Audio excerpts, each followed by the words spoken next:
Cristiana Evangélica presenta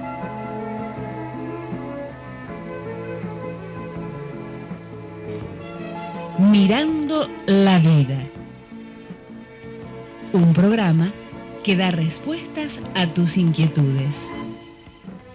Hola amigos, ¿cómo están? Siempre preguntamos lo mismo, ¿cómo están? Porque la verdad nos interesa y nos agrada entrar en su casa con temas pero sumamente importantes, interesantes y de actualidad. En este día, la verdad, tenemos un programón. Bueno, hemos escuchado por televisión y por todos los medios, en los diarios, del calentamiento global. Y no escapa este tema a nuestro interés. Por eso hoy tenemos un invitado de lujo.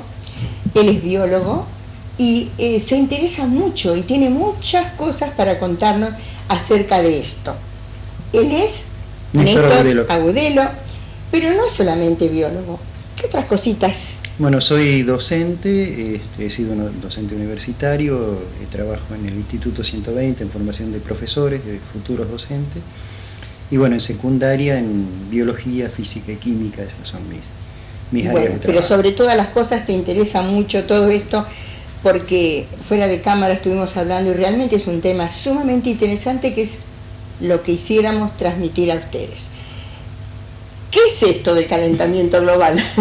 Bueno, a ver, para ser breve, hay una serie de gases atmosféricos que regulan la temperatura de la atmósfera, que estuvieron siempre.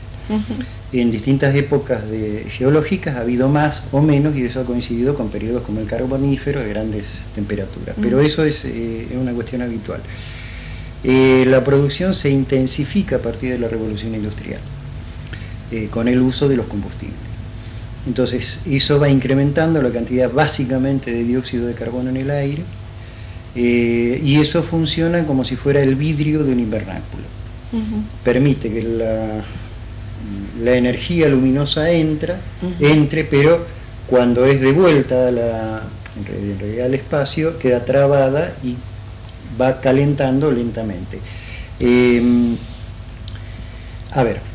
Que el dióxido de carbono, que la actividad humana produce este fenómeno de incremento de las temperaturas, es un hecho, ya no se discute, y la última persona, por lo menos el último político que lo discutió fue Bush, hasta hace un par de años atrás. Él sostenía que no había sido realmente demostrado.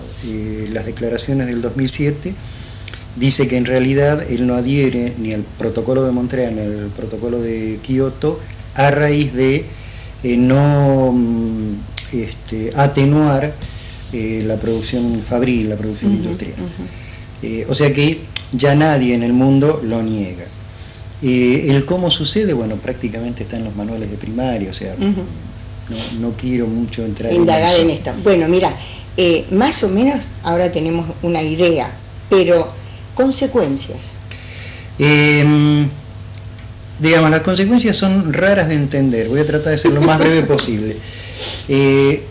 Lo que se va a incrementar en realidad no son las temperaturas máximas, medias, digamos, por ahí localmente puede ser que sí, pero a nivel mundial no se espera un aumento de las máximas, sino un aumento de las mínimas. Con lo cual la temperatura promedio va a subir. Se habla del calentamiento global, pero a la vez se está hablando, sobre todo a nivel de Europa, o sea, del hemisferio norte, inviernos tremendamente crudos. Entonces, ¿cómo se entiende esto de que sube la temperatura, pero a la vez empeoran los inviernos? Para entenderlo hay que pensar que en este momento cuando se estudia la atmósfera se estudian los océanos, y cuando se estudian los océanos se estudia la atmósfera. ¿Por qué? Porque los vientos influyen sobre el movimiento de las corrientes marinas, le dan orientación, digamos, a las corrientes marinas. Y a su vez, las corrientes marinas se producen por efecto de agua tibia, digamos, agua fría y agua caliente. El agua caliente se desplaza del ecuador hacia los polos y viceversa, el agua fría, el agua de los polos, vuelve hacia el ecuador. Con lo cual, las temperaturas se distribuyen y un poco se homogeneizan. Si uno está en Córdoba, los saltos térmicos son muy grandes. Si uno está en Mar del Plata siempre está fresco, aunque sea pleno verano, por lo menos a la noche. Y ahí se siente, digamos, el efecto del mar tomando o cediendo temperatura. La disminución de las temperaturas medias, la disminución del salto entre las temperaturas media y máxima va a hacer que las corrientes marinas sean más lentas y algunas se frenen. Por lo tanto, la distribución de calor no se va a dar como se estuvo dando antes, o como la conocemos nosotros ahora. Claro. Eso sería la explicación de por qué los inviernos van a ser más crudos a pesar de que la temperatura va a ser mayor. ¿Y los veranos también van a ser más intensos? Claro, que suba la temperatura significa que haya mayor evaporación. Mayor evaporación de los océanos significa mayor energía en la atmósfera. Mayor energía en la atmósfera significan tormentas mucho más fuertes, digamos, que las habituales. Los que han seguido por televisión el ciclo de huracanes de hace 3, 2 y un año atrás, han visto que se forma el huracán sobre el Atlántico, digamos, llega hasta la Florida, pierde velocidad cuando pasa sobre tierra, y cuando llega al mar Caribe, en contacto con el mar, vuelve a ganar energía. Eso es simplemente la energía que le pasa a través del agua, del vapor de agua, hacia la atmósfera. Bueno, entonces el hecho de que haya mayor humedad ambiente, que haya mayor cantidad de agua líquida en la atmósfera, significa tormentas mucho más intensas. Y esto que tanto nos preocupa, la talación de árboles indiscriminados y todo eso, sí, ayuda, tiene influencia porque, bueno, primero, esa tala en algún lado tiene que ir. Digamos, disminuye la cantidad de verde que hay. Las plantas por fotosíntesis absorben el dióxido de carbono. Entonces, digamos, tenemos mayor producción, pero no tenemos menor recepción, menor reciclado, digamos, del dióxido de carbono. Entonces se incrementa la concentración. Por otro lado, cuando se tala para cultivos que son periódicos, es decir, crece, lo levanto, crece, lo levanto. Bueno, esos ciclos, digamos, bianuales o 3 a veces en un año, significa también consumos desparejos de dióxido de carbono. No hay una cosa que sea más o menos pareja. Y bueno, eso también influye. Esa es la influencia de la tala. Y además, generalmente, lo que no es madera de ley se quema. También. ¿Para qué? Para que los nutrientes que estaban en la madera se reincorporen al suelo. El suelo de los bosques y el suelo de la selva es muy pobre. Después de 5 años prácticamente se quedó sin nutrientes. Entonces la única manera es digamos, recuperar los nutrientes de entrada prendiendo fuego. Esto es interesantísimo. Después nos vas a mostrar todo lo que es las corrientes, porque estoy viendo ahí unos mapas que trajiste. Pero ¿hay alguna manera de poder frenar esto desde nuestra humilde situación de ama de casa? Sí, digamos, hay dos acciones que tienen que ver un poco con lo ético, si le gusta,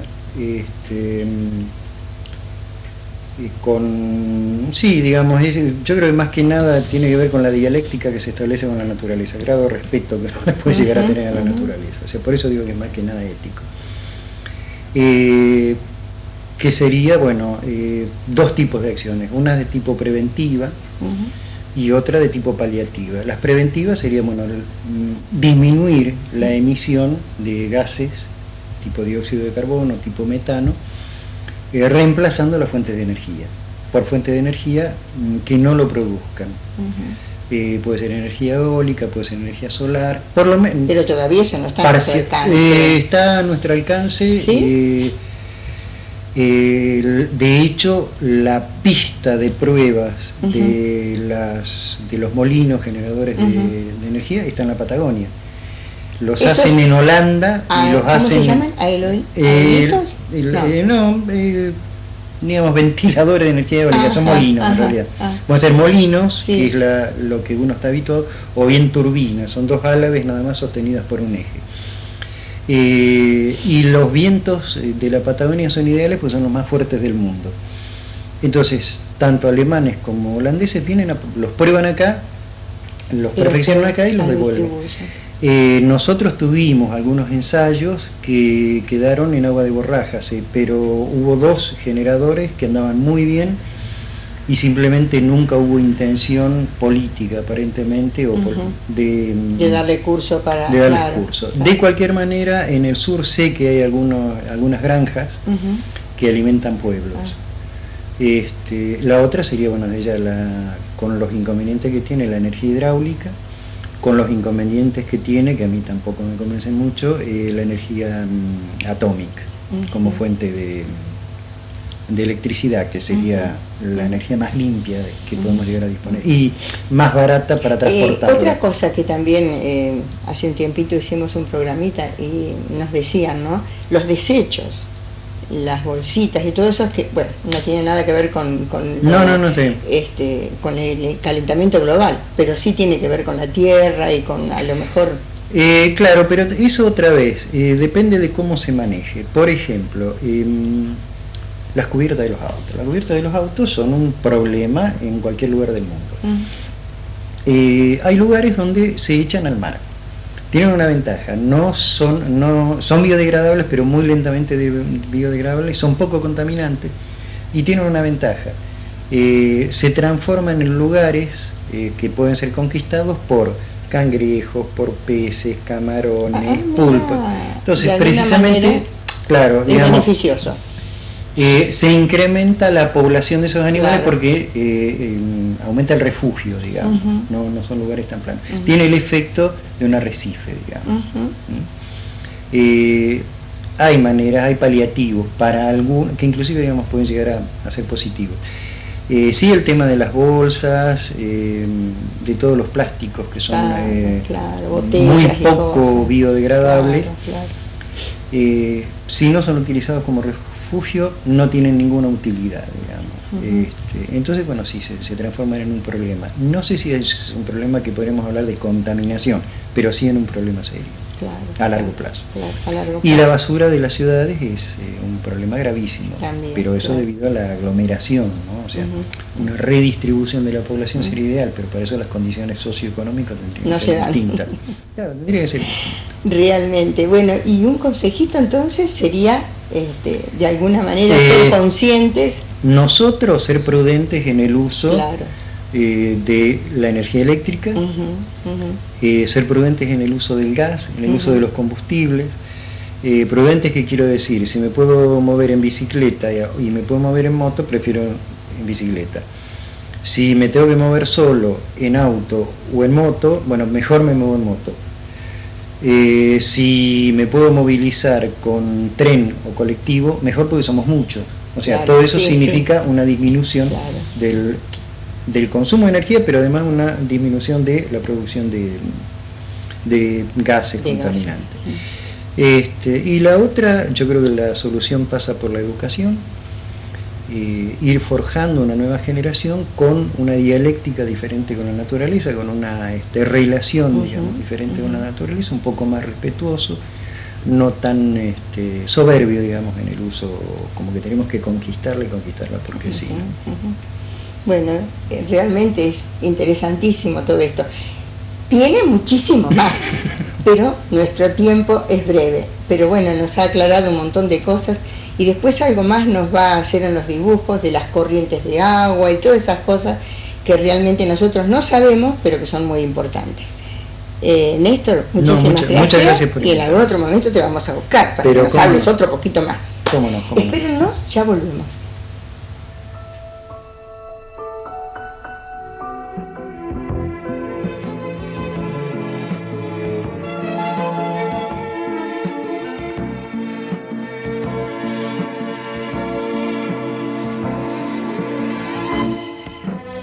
Seguimos en el programa. ¿Qué les parece este tema? ¿Qué les parece el tema? Bueno, realmente mucho no entendemos, pero lamentablemente vemos las consecuencias de este calentamiento de este precioso planeta. Nosotros muchas veces les hemos mostrado, en lo que hemos podido, bellezas sumamente naturales y preciosas que tiene nuestra tierra. pero también debemos de reconocer que últimamente hay muchas cosas que nos entristecen, mucha talación de árboles, como muchas veces vemos en la televisión, tantas cosas que muchas veces el hombre tiene culpa, incendios que son puestos, digamos, no por cosas naturales, sino que alguien dejó caer algo descuidadamente y se producen grandes incendios. Tantas cosas, pero para que nos hable de esto, de lo que Dios realmente puso en esta tierra para beneficio del hombre, para que la disfrutemos. Pero ¿qué estamos haciendo con ella? Hoy tenemos un invitado, él es Adolfo Abal, él es pastor de nuestra iglesia, y bueno, a él le vamos a dejar la reflexión que Dios tiene en cuanto a este hermoso planeta en el cual vivimos, y debiéramos de cuidar, debiéramos tener conciencia de todo aquello que le hace daño, ¿no es verdad, Adolfo? Es cierto, el hombre en su materialismo, viviendo lejos de Dios, ha producido todo esto que vos mencionabas y cosas peores, y lamentablemente esto es el fruto de la inconsciencia. A veces conocen el daño que hacen y sin embargo por avaricia no se puede parar, se enriedan en esas actitudes y bueno, están buscando beneficios materiales, pero que es solamente para pocos, y los demás tienen que sufrir estos problemas climáticos. Pero cuando miramos la creación de Dios a través de las Sagradas Escrituras, Dios tiene expresiones preciosas, porque nos puso en esta tierra, nos puso en este planeta, y este planeta lo ha bendecido para nuestro bien. Por ejemplo, el salmista dice en el Salmo 65, dice que visitas la tierra y la riegas, esto es la acción de Dios, en gran manera la enriqueces con el río de Dios lleno de aguas, preparas el grano de ellos cuando así lo dispones, haces que se empapen sus surcos, haces descender sus canales, la ablandas con lluvias, bendices sus renuevos, tú coronas el año con tus bienes y tus nubes destilan grosura, destilan sobre los pastizales del desierto y los collados se ciñen de alegría, se visten de manadas los llanos y los valles se cubren de grano, dan voces de júbilo y aún cantan toda la naturaleza, se goza en los beneficios, en las bendiciones de parte de Dios. Pero bueno, lamentablemente el hombre se manifiesta así, sin importarle los demás. Hay una actitud de avaricia que también está condenada en las Sagradas Escrituras, no es nuevo, porque por ejemplo Isaías en capítulo 6 tiene allí una expresión que viene bien que la mencionemos en estos momentos para que reflexionemos. Dice Isaías en el capítulo 5 y en el verso 8: hay de los que se juntan casa a casa y añaden heredad a heredad hasta ocuparlo todo. ¿Habitaréis vosotros solos en medio de la tierra? Bueno, una pregunta que parecería ser no tiene respuestas, cuando el hombre en su afán, en su materialismo, en su avaricia, hace todas estas cosas en contra de la naturaleza y en contra de cada uno de aquellos que habitamos esta tierra, sin importarles qué le pasa al otro. Bueno, lamentablemente lo que Dios hizo tan bien para nuestro gozo, para nuestro beneficio, para nuestra bendición, el hombre lo está destruyendo. ¿Por qué? Porque vive lejos de Dios, porque no entiende que el beneficio más grande es estar en comunión con Dios, disfrutando de sus cuidados, de su paternidad, de su pastoreo. Es decir, que el hombre lejos de Dios no es sabio para manejar estas cosas. Bien, es cierto que la ciencia ha avanzado y que podemos gozarnos en tantos adelantos, pero el desastre que se está haciendo en el planeta Tierra realmente tiene que llamarnos la atención para que esto termine. Hay una expresión en el libro de Romanos que podemos leer, donde también allí parecería ser que el apóstol Pablo entiende lo que estaba quizás pasando muy por encima en ese tiempo, pero ahora esto se ha magnificado. Y entonces leemos en el capítulo 8 de Romanos, que dice en el verso 19, porque el anhelo ardiente de la creación es aguardar la manifestación de los hijos de Dios, porque la creación fue sujeta a vanidad, no por propia voluntad, sino por causa de que la sujetó, porque también la creación misma será libertada de la esclavitud de corrupción a la libertad gloriosa de los hijos de Dios, porque sabemos que toda la creación gime a una y a una, está con dolores de parto hasta ahora. Lo que estamos viviendo ahora, y que está escrito esto 2000 años atrás, la naturaleza se queja, gime y desea realmente que todo esto sea cambiado. Bueno, esto solamente se puede conseguir si el hombre se acerca a Dios. Me llama la atención una expresión que tiene un escritor brasilero, Neymar de Barros. Él dice: Dios perdona siempre, el hombre a veces, la naturaleza nunca.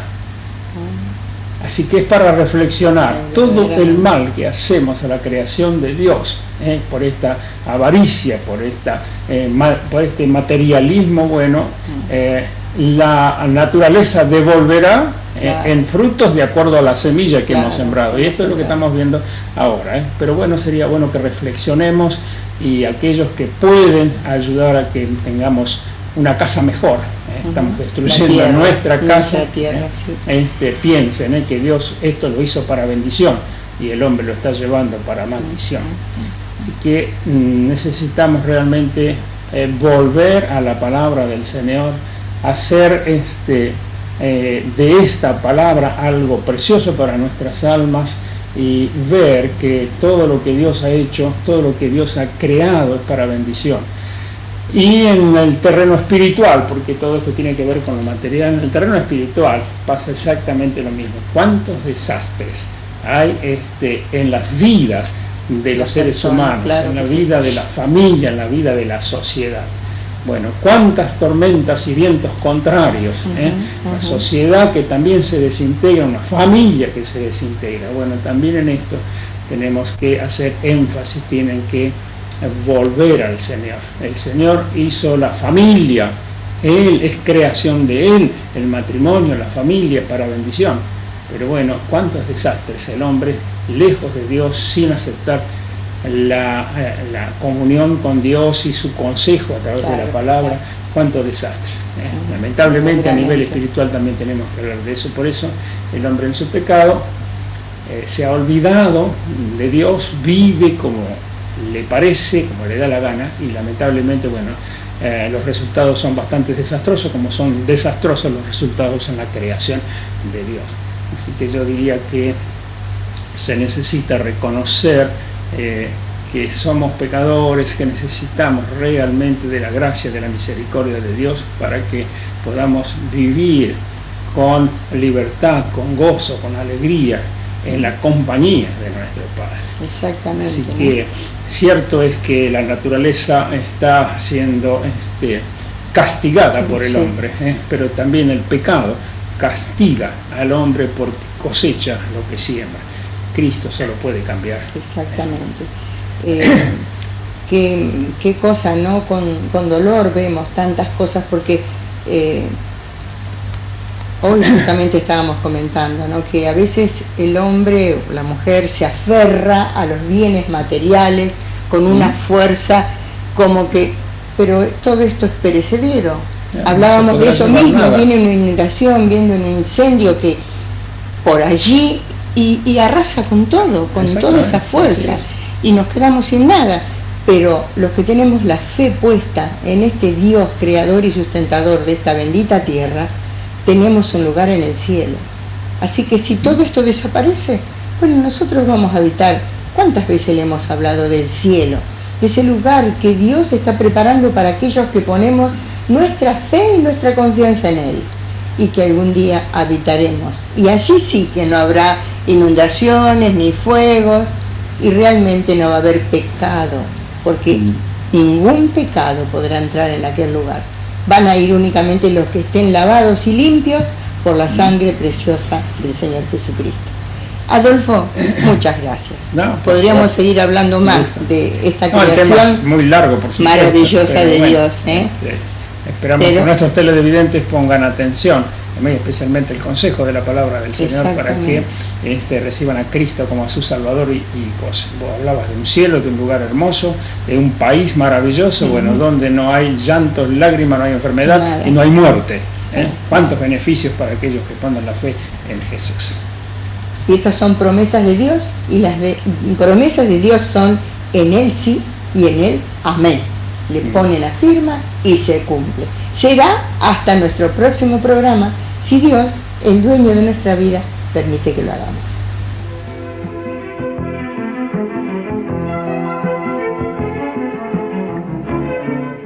Dijo Jesús: yo he venido para que tengan vida y para que la tengan en abundancia. Esta fue una producción de la Iglesia Cristiana Evangélica en San Martín 19, código postal 2800, Zárate.